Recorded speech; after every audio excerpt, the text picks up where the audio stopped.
Hi friends, thank you for stopping by again. My name is Yibid. I'm here to show you another woodland journal with a few little tweaks and special requests. The main thing that's different about this one, the lady who's having it requested if I could include some plant specimens. And I thought this was interesting. This is something that I've been wanting to try for some time. Right now here in Britain it's early spring, and as the weather was starting to warm up, I've been planning this year to do some more experiments with eco-dyeing with leaves, and also to see if I could do some preserving and drying of flowers and leaves. So I haven't really got going with that yet because it's still early in the year. So when this request came, I decided just to order a few things online, and in the end, after some time, they've managed to send the wrong thing, and because I was on a schedule to start this journal, I didn't have time to order again, and I decided just go with plan B and collect what I could locally. So it's gone okay. I'll show you some of the things that I did manage to collect. This was a lovely seed head actually that I found in the garden just by accident. It's just dried over winter by itself, and thankfully, since I never weed, I found a few things out there. So with that specimen idea, what I decided to do was to make the whole journal more kind of field notes sort of style. I mean, not size-wise it's huge, but to go with this kind of theme, I've done some graph paper on the background here, because graph paper, as we know, is more sciencey. And what I've done is just kind of scribble some notes here and there. So here about the seeds, and here about the this beautiful owl picture which I found. The other thing that she liked was owls, so this beautiful watercolour image was in a wildlife book that I had. So I've used that and done this kind of simple field notes style closure.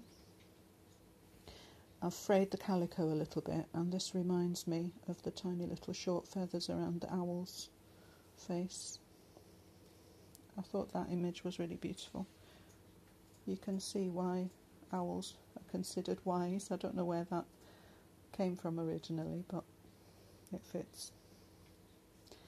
And this journal is going to China, to Hong Kong, and I managed to find this little postage stamp from China with a little Scops owl on there, so I thought that was very cute. And the other thing that she liked was roses, although she said that she's kind of seen too much of them. She says they're everywhere. So what I decided to do was just to use roses where I could in a kind of a different context. So I found this book page, excuse me, a watercolour painting of dog roses, wild roses, which grow in woodland, so it seemed a nice compromise, and at the same time it kind of fit the theme. So this closure just that just loops around the bead very simply there. The other thing that I wanted to show you was this little charm. And the inspiration for this came from a few different places. I wanted to show you this beautiful charm that my friend sent me, my friend Liz, and she made this herself. And when she asked, she showed me a choice of 3 or 4 fairies, and I jumped when I saw this one. This was my favourite when I was a little girl. And the reason why, the white bryony fairy, the reason this is my favourite is because of the way that the plants grow. I don't know what the fascination is, but I have always been fascinated with twiny, twisty vines and berries, and I've always thought this was beautiful. If I ever had a daughter, I was going to call her Bryony because of this image. So lovely Liz sent me this, and she's put these little beads on there that are like the berries just dangling on the vine there. And so that idea of the twisty vines, I just went on Pinterest and looked for some ideas, and I found this nice charm that somebody had made, and I've done it similar with this twist here. My father used to be a jeweller also, and when I was quite young he spent some time working at home, and I remember I used to go and watch him, and he used to make me practice certain skills and learn how to do things. So I'm grateful for that, although this is a kind of a clumsy copy. What I've done is mixed these two ideas together. Done the twisty tendril vine and put these little dangles on it because I think they're really pretty. And that's an owl because the lady likes owls, and there's a little specimen on the back. Also here, I did make a little lavender sachet. She said that lavender was her favourite flower. But in the end, I didn't think it went with the style of the book, so I'm just going to include that in the box, and her socks can smell nice with that. So here's the inside. It's a little children's book page cover with some bits and pieces here. That's the same as you've probably seen, and I've chosen the Woodlanders again in that library pocket. Also, this came out nice. I've done some library pockets with tracing paper and skeleton leaves inside.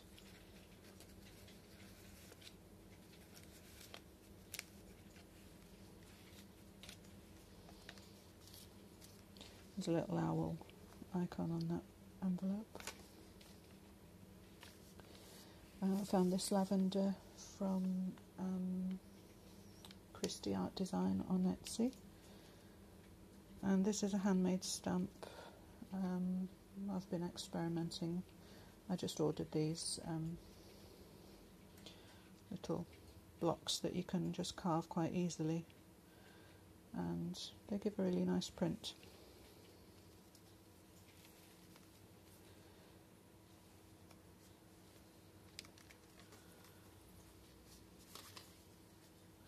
Lots of pockets and tags on there. Big pocket behind as a magnet.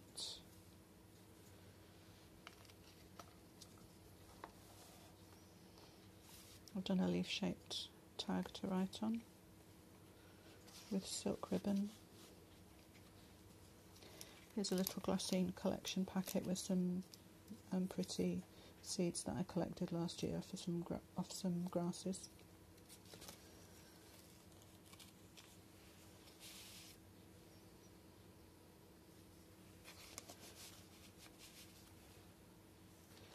And I've done 4 signatures, and so for each one I've included 2 samples. So I've got the little specimen here stuck in with washi.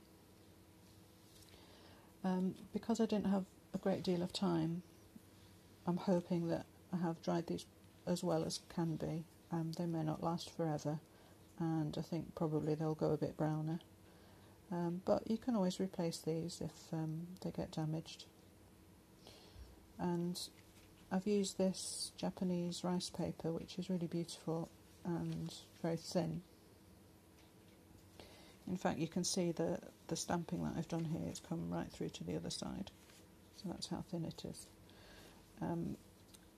But in the idea of the old-fashioned photo albums where you had this kind of in-between page to protect the photos.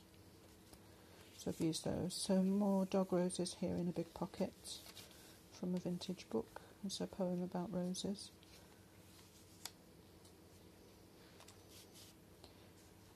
More specimens. There's a magnet with some writing space. Beautiful. Whoops. Another image by Arthur Rackham.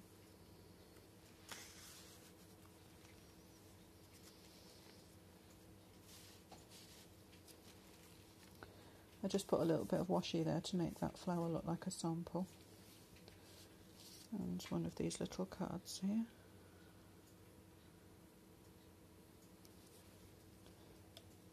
And I like the way they just sit in the little hole there. I'm absolutely in love with this artist, Arthur Rackham, and I'm going to keep using this particular image until you're all thoroughly sick and tired of it, because I think it's beautiful. Also, he is public domain now, so get downloading, ladies. There's some really beautiful artwork. I meant to write it down, but of course I was lazy and I didn't at the time, thinking, yeah, I'll remember later. And then later came and my brain went to sleep. I think that this is a Beatrix Potter, and I was reading, apparently they still use her botanical art for classification purposes today, which I thought was amazing. I don't know how long it is it nearly 100 years? But I never realised that she did other kinds of artwork apart from her children's books. More fabric pockets. And Lavender Fairy, so I've included the fairy and the song, and this poem starts, "Lavender's blue diddle diddle, so goes the song," and this is the song that I used to sing to my eldest son when he was a baby, and he used to go to sleep almost every single night to that song, so that's very close to my heart. My second son used to cry every time I tried to sing to him. So that always makes me laugh. Go figure. I still haven't worked that out. They're grown up now, so I can mock them. So I wanted this one to stand out because it was her favourite, so I've just done some colouring pencil around the edges here and tried to match it to the colours in the painting.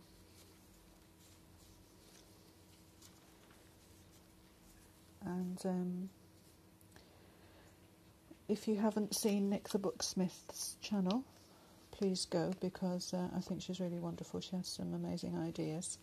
And coincidentally, I think this week I watched one of hers that had a sample, a specimen like this, but she'd done it on a removable card with some really beautiful notes and things that she'd put on it. I really liked how she'd done it.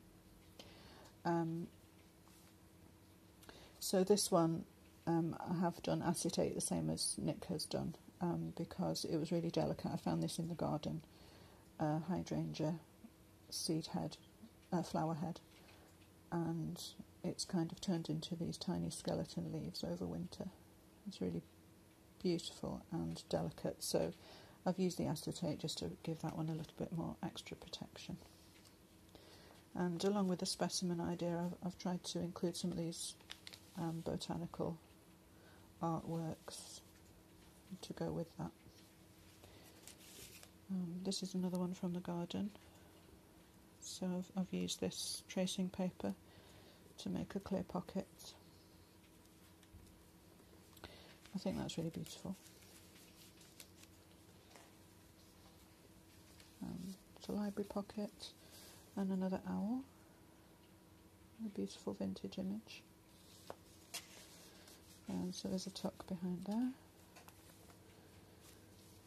More writing practice for you. More mushrooms for you. I found this book page in a book by Sarah Midder, who is another author that I really admire. She's an amazing artist, and she's done one book on gardening that I think is my favourite of hers. So I included it because it's got these lovely hand-drawn seed packets there. And that's the specimen for this page, is a little oxeye daisy. And this is another plant that actually grows outside my house. I love the way it grows in this untidy mess. Reminds me of myself. This little charm with the owl on it, the other side, the leaf is from ivy leaf toadflax. And there's a poem about the plant there, and this is a tea card, a vintage tea card on a tag.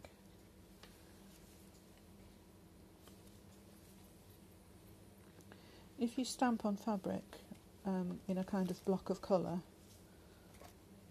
you get this beautiful effect where you can see the weave of the cotton. I really like that. It's nice to experiment with different surfaces, I think. So another botanical artwork, fawn envelope. This was an idea that I got from Amity Bloom to type on the typewriter straight onto fabric. I thought that was really clever. And sorry, I don't know who invented this idea of doing the library pocket with a tall back. I think that it looks really cute for something like a bookmark or a tall tag. So I've done this skeleton leaf to go in there. More specimens. Tracing paper, lines like an exercise book. And then I've used this lovely paper that is kind of like field notes. It's got little scribbles and notes and drawings on there. So I've made that into a double pocket just in the centre there.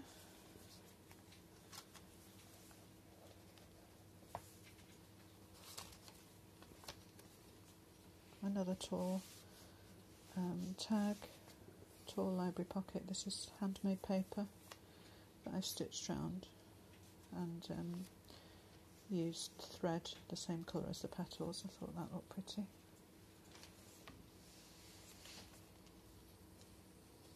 And a pocket there and another one there. Some of this pretty ledger paper from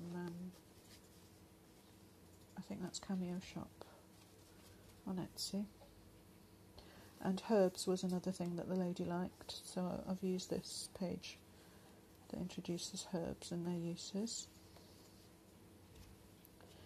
Another tall tag pocket with some little tiny fern leaves, eco-dyed on there. More amazing Arthur Rackham and little owls peeking out.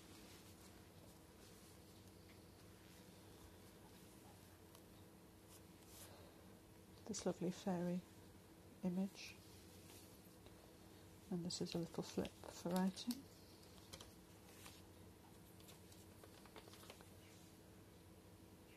More specimens, another little tag with a quote thingy on it, and a poem, another quote, some stamped calico, more tracing paper pockets. So there's a big pocket here on the blue card, and then tracing paper at the start, at the front, and then a little skeleton leaf card. Isn't that pretty, little vintage owl?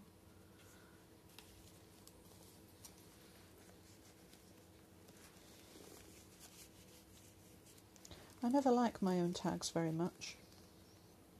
I always seem to prefer other people's.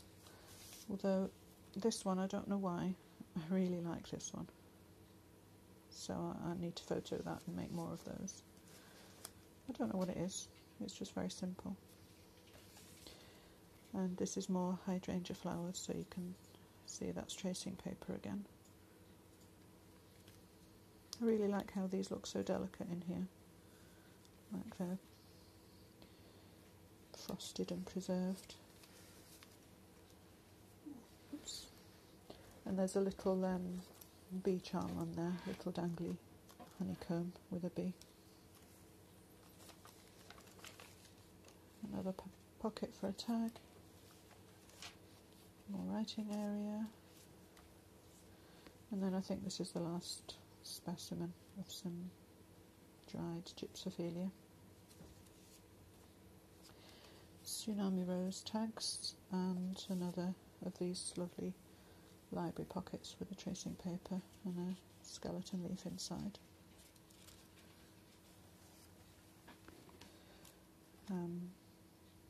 Here's a little wooden peg with a quote and this pressed leaf that I've had since last year from an oak tree. So I've put that on this page with the oak graphic, and I've done some gold gilding around the edge.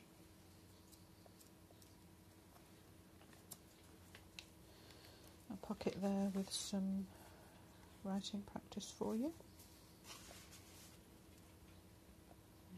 Writing area, and that's the other page of the herbs book, and then there's a kind of a loose flip.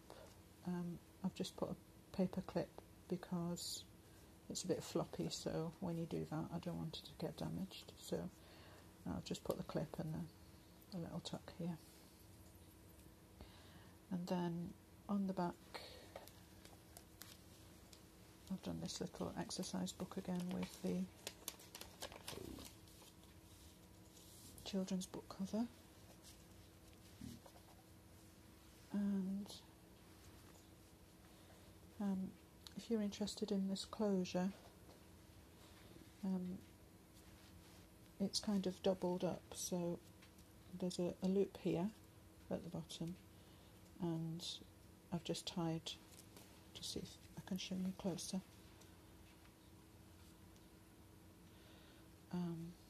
Where's the light? I've lost the light. The bead is just, that's better, it's just tied on the end there, and then there's just one hole, so that's a double string at the top, that's a double string elastic, and then they just do that over the front of the book. So you need 4 ends basically, and then they're all tied together.